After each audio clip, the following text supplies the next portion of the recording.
저는 좀 걱정이 많이 돼요. 여러 의원님들도 그런 걱정 때문에 이렇게 또 논쟁이 되는 걸로 생각하시고요. 네. 좀 긍정적으로 생각하기를 부탁드리겠습니다. 오히려 지금 뭐 제가 좀 묻고 싶은 것은 어쨌든 자꾸 자연인 또는 뭐 민간인 이때 그런 말씀을 하시는데 제가 조금 전에도 말씀드렸지만 생각이 잘 안 바뀌는 거거든요. 그래서 정말 우리 저 장관 후보자가 장관이 됐을 때는 오직 국민만을 바라면서 군 본연의 임무에 충실할 수 있는 우리 군을 제대로 지휘할 수 있는 그런 어떤 신념 체계를 보여줘야 되는 겁니다. 그 후보로 좀 되기 전후 해갖고 대통령실이나 법무부에서 과거에 무슨 뭐 태극기 집회라든가 또는 뭐 정광훈 목사 집회 또는 뭐 쿠데타 관련 발언 관련해 갖고 그거에 대한 소명을 요구받은 사실이 있습니까?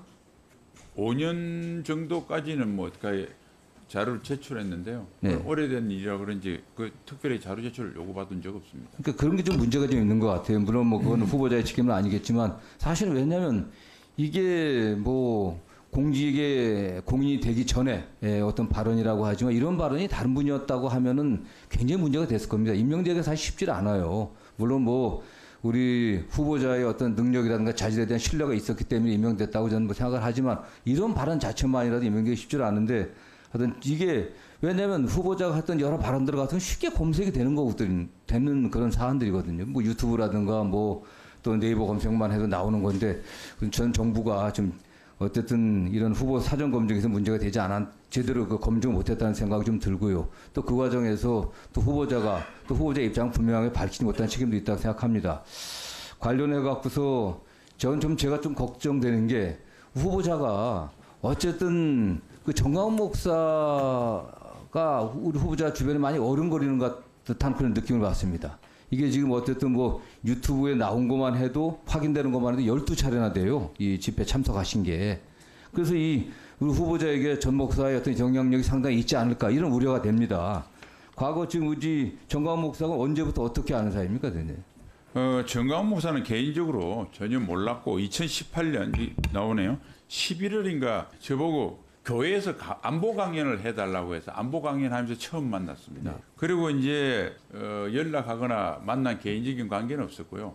2019년 7월 24일에 당시 자유한국당에서 광화문 집회를 해서 그때 제가 자문위원이기 때문에 안보 분야 연설을 했습니다.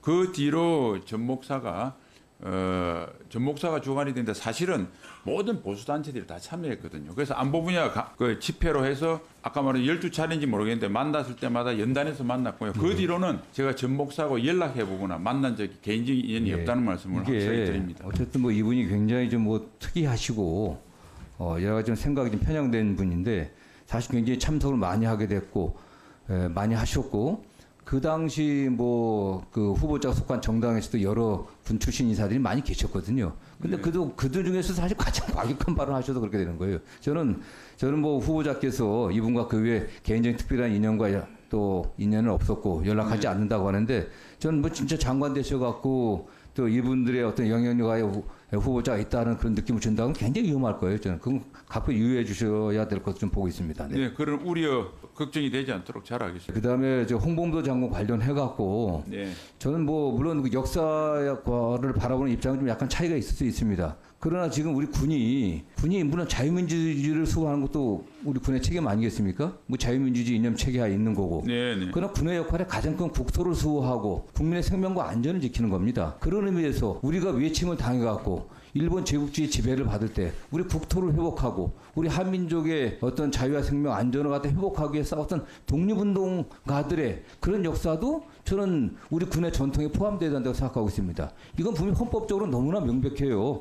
우리 헌법 전문이 잘 아시겠지만 유구한 역사 전통이 빛나는 우리 대한민국은 3.1운동으로 건립된 대한민국 임시정부의 법통을 개성한다고 그랬습니다. 임시정부의 법통. 그랬기 때문에 우리 육사의 역사에는 공산주의와 자유민주주의를 수호하기 위해서 공산주의에 싸운 그 역사도 있지만 그 앞에 그 유구한 우리 역사에 빛나는 우리 조국과 우리 강토를 지키고 우리 민족을 지키기 위해 싸웠던 그 역사도 이어가고 있는 거예요. 그것도 군의 역사의 일부분입니다. 그렇기 때문에 그 당시에 광복군의 역사도 우리 육사의 전통 앞에 해놓은 거거든요. 저는 홍범도 장군도 마찬가지입니다. 그 전에 그 당시 그들이 활동하실 당시에는 그런 것들이 좀 투철하지 않았어요. 아니면 물론 뭐 거기에 대한 사료에 대한 평가, 역사적 사실에 대한 평가를 다를 수 있지만 그런 여러 가지 문제. 이분이 항일 독립운동에서 너무나 혁혁하고 공력을 세웠기 때문에 그것이 그러한 정신들이 그러한 국토소의 정신, 우리 그 애족 정신, 그것이 육사의 한 전통을 계승돼야 된다는 생각 때문에 여기에 있는데 저는 참 그 부분에서는 장관 후보자께서 저는 좀 넓게 생각하셔야 된다고 생각해요. 그 자꾸 협의 역사관이라고 생각하는데 협의 역사관, 넓은 역사관이 어디 있겠습니까? 국민들의 보편적 상식, 우리 헌법 가치의 계승 이런 측면에서 봐야 된다는 생각을 말씀드리고 싶습니다. 존경 없는 정승호 의원님 말씀, 저도 역사의 정통성을 이어야 된다는 측면에서는 100% 동감을 하고요. 그런 측면에서 독립군과 광복군의 정신도 국군의 정신을 개성한다는 데서 100% 찬성합니다. 단 우리 독립운동을 대한민국 입장에서는 자유민주주의 국가를 만들기 위한 독립운동이었다. 왕정복거나 공산주의는 아니었다는 측면에서 비록 불행한 역사라고도 볼 수 있지만 그래도 광복군 독립군을 했다고 하지만 공산주의나 북한 정권에 기여한 인물은 우리 국군이 뿌리로 인정하기는 적절하지 않다. 그건 아니다. 저는 그런 신념을 가지고 있습니다. 이분이 소련 공산당에 가입했다고 하지만 북한 정권, 북한 공산주의가 성립되기 전에 사실 있었던 일입니다. 그렇지 않습니까? 그다음에 소련 공산당에 입당했다고 하더라도 거기에서 구체적인 활동한 바가 없어요. 사실은 뭐 그 이후에 인생 후반기 생활이라고 하는 굉장히 힘들었습니다. 카자흐스탄을 가고 우리 민족들 돌보고 하는 일을 하고 마지막으로는 뭐 거기 어떤 극장에 경기를 있다 돌아가셨는데 저는 장관께서 정말 폭력의 역사관을 좀 가르쳐야 되고 국민들의 보편적 상식들에 좀 맞췄으면 좋겠다는 생각을 합니다.